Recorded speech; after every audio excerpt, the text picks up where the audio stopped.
अरे मम्मी, हाँ? ये तो वही है ना? कौन? अरे वही आपकी स्टूडेंट। अरे हाँ, चल चल। दिव्या। नमस्ते मैम। आप कैसे हो मैम? अरे नमस्ते नमस्ते भाई, हम तो बहुत रिच हैं। तू बता, इतनी महंगी जगह पे तू क्या कर रही है? मतलब मैम, मैं समझी नहीं। अरे गवार, मम्मी तुझसे ये पूछ रही है तू इस महंगी सोसाइटी में यहाँ पर क्या कर रही है? मैम मैं वो हाँ हाँ जानती हूँ, किसी के घर में काम वाम करने आई होगी, है ना? मैम आप टीचर हो के ऐसा कैसे बोल सकते हो? अरे भाई, मैं इसलिए ऐसा बोल सकती हूँ क्योंकि मैं जानती हूँ, क्योंकि तू कल भी बैक बेंचर थी और आज भी बैक बेंचर ही है। मैंने कितना समझाया था तुझे कि मेरा ट्यूशन ज्वाइन कर दे, पर नहीं, तुझे तो लास्ट ही आना था। मैम मैं आपके ट्यूशन में आके पढ़ना चाहती थी, लेकिन मैं क्या करती, आपकी फीस ही इतनी महंगी थी और आपको तो मेरी घर की कंडीशन मालूम थी कि कैसी है। क्यों? और बच्चे भी तो आते थे। मैम आप उनकी मजबूरी का फायदा उठाती थी, उनको जबरदस्ती ट्यूशन बुलाती थी और जो बच्चा आने के लिए मना कर दिया करता था आप उन्हें फेल कर देती थी। और मैम मुझे ये भी मालूम है आपने कई बार इसी वजह से मुझे फेल किया है। देखो तो मम्मी कैसे इसकी जुबान चल रही है। इसको तो ना आपको ना स्कूल से तभी निकाल देना चाहिए था जब ये मेरे साथ कंपटीशन करती थी। मैंने कभी कोई कंपटीशन नहीं किया, बस मैंने मन लगा के पढ़ाई करी है हमेशा से। लेकिन आपकी मम्मी कभी उन बच्चों को आगे बढ़ने नहीं देती थी जो इनकी ट्यूशन में नहीं आता था। ज्यादा जुबान नहीं चलनी तेरी। सुंदर है तो क्या हुआ मम्मी, इससे ना इस पूरी सोसाइटी की सफाई करवाएंगे ना, इससे तब पता चलेगा तुझे। क्या बोल रही थी तू कि मैं टीचर हूँ, मुझे ऐसा नहीं करना चाहिए था?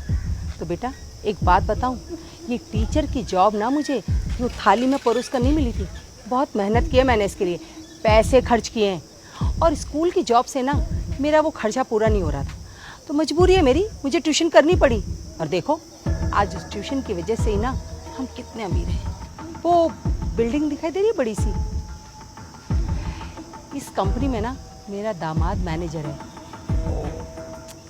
तुझ बेचारी को क्या पता कि मैनेजर होता क्या है। अरे इतनी बड़ी पोस्ट के तो तूने ख्वाब भी नहीं देखा होंगे। अगर तूने उस समय मेरी बात मान ली होती ना, तो आज तेरी लाइफ भी एकदम सेट होती, मेरी बेटी की तरह। तुझे भी लगता होगा ना कि काश तू भी थोड़ी सी अमीर होती, पर क्या करे, अपनी हरकतों की वजह से अमीर तो क्या, तू कहीं जॉब करने लायक भी नहीं। ऐसी महंगी सोसाइटियों में घूम, लोगों के घरों में काम कर, अब यही तेरी किस्मत है। और हाँ बेटा, मैं तेरी टीचर हूँ तो तेरे लिए इतना तो कर ही सकती हूँ कि अगर तुझे ना कहीं जॉब ना मिले और कुछ तंगी हो तो मुझे बता देना। मेरी भी काम वाली चली गई है 2-4 दिन से, मैं रख लूँगी तुझे अपने घर में काम पर, और सैलरी भी ठीक ठाक दे दूँगी। लो, दामाद जी भी आ गए।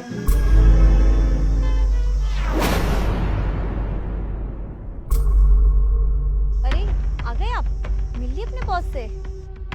नहीं, वो मैं अंदर वेट कर रहा था तो किसी ने बताया कि बॉस तो बाहर गए हुए हैं। बाहर कहाँ? अरे यही तो है हमारी बॉस। क्या? क्या तुम सच बोल रहे हो? ये तुम्हारी बॉस है? दामाद जी आप सच कह रहे हैं? ये सचमुच आपकी बॉस है? हाँ हाँ, यही हमारी बॉस है, और मेरी क्या पता नहीं कितने लोगों की बॉस है, और ऐसी इनकी 10 कंपनियां और हैं। हमने जो कुछ भी कहा ना वो बस मजाक था, प्लीज माइंड मत करना। हाँ, हम अपने बातों के लिए माफी मांगते हैं तुमसे। अरे क्या हुआ मम्मी, आप बॉस से माफी क्यों मांग रहे हो? ये तो बहुत अच्छी हैं। अरे कोई बात नहीं, मांगे तो माफी। देखो दिव्या, हमें माफ कर दो, जाने अनजाने में हमने तुम्हें बहुत कुछ बोल दिया, लेकिन हम प्रॉमिस करते हैं आगे से तुम्हें ऐसा कुछ भी नहीं बोलेंगे। हाँ बेटा प्लीज माफ कर दे। और वैसे भी मुझे तो शुरू से पता था कि तू बहुत ब्रिलियंट है, लाइफ में एक दिन कुछ बड़ा अचीव जरूर करेगी। और देखो ना तूने कितना बड़ा बिजनेस एम्पायर खड़ा कर दिया। I am so proud of you. बिल्कुल सही कह रहे हो आप मैम, ये सब आपकी वजह से ही तो हुआ है। तो वही तो मैं कह रही हूँ, अरे मैंने ना हमेशा अपने बच्चों का भला ही चाहा है बेटा। नहीं मैम, आप समझे नहीं, ये सब आपकी वजह से ही हुआ है, लेकिन मैं समझाती हूँ कैसे। मैम आप कभी भी स्कूल में बच्चों को पढ़ाते ही नहीं थी, बस हमेशा से है ना ट्यूशन आने के लिए उन्हें फोर्स करती थी। लेकिन मेरे पापा के पास ना इतने पैसे नहीं थे कि मैं अलग से कोचिंग ले सकूं, इसीलिए मैंने बहुत पढ़ाई की, बहुत मेहनत करी, और धीरे धीरे करके मैंने इतने सालों बाद इतनी बड़ी कंपनी बनाई है। और जब मैं आज आपसे मिली तो मुझे लगा आप थोड़ा बदल गई होगी, लेकिन नहीं, मैं गलत थी। मैम, इतना लालची होना भी है ना बहुत गलत बात है। एक टीचर ही अपने बच्चों को है ना सही गलत का फर्क बताते हैं, लेकिन जब एक टीचर ही लालची हो जाएगा तो उन्हें कैसे पता होगा सही गलत के बारे में। मुझे पता है मैम, अब आप कुछ बोल नहीं पाएंगी, क्योंकि मुझे अच्छे से पता है कि आप कितनी सही हैं और कितनी गलत है। आपने है ना स्कूल के बच्चों को हमेशा से ना एटीएम समझा था और सिर्फ अपने बच्चों को आगे बढ़ाने के बारे में सोचा, क्योंकि स्कूल भी तो आपका ही था ना, और जब स्कूल आपका है तो टॉप भी तो आपके बच्चे ही करेंगे। जो सच में टैलेंटेड बच्चे थे, आपने कभी उनको मौका ही नहीं दिया आगे बढ़ने का। और अगर आपने सच में उन्हें मौका दिया होता ना पढ़ने का, तो ना जाने वो बच्चे किस मुकाम पे होते आज। शर्म कीजिए मैम, आप जैसी टीचर्स की वजह से ना बाकी टीचर्स भी बदनाम होते हैं, लेकिन नहीं, हर टीचर एक जैसा नहीं होता। कुछ टीचर्स बहुत अच्छे होते हैं जिन्होंने मुझे सपोर्ट किया था, और उनकी वजह से मैंने अपनी पढ़ाई कंप्लीट करी और आज मैं यहाँ पर हूँ। सॉरी बेटा, मैंने जो कुछ भी किया उसका मुझे बहुत पछतावा है। प्लीज़ एक बार माफ़ कर दे। मैं प्रॉमिस करती हूँ कि नेक्स्ट टाइम लाइफ में कभी भी ऐसा कुछ नहीं करूँगी। आगे से तो तब करोगे ना ऐसी गलती जब मैं तुम्हें खुद मौका दूंगी, और जो गलती की है तुम लोगों ने उसकी सज़ा तो तुम्हें मिलेगी। सज़ा?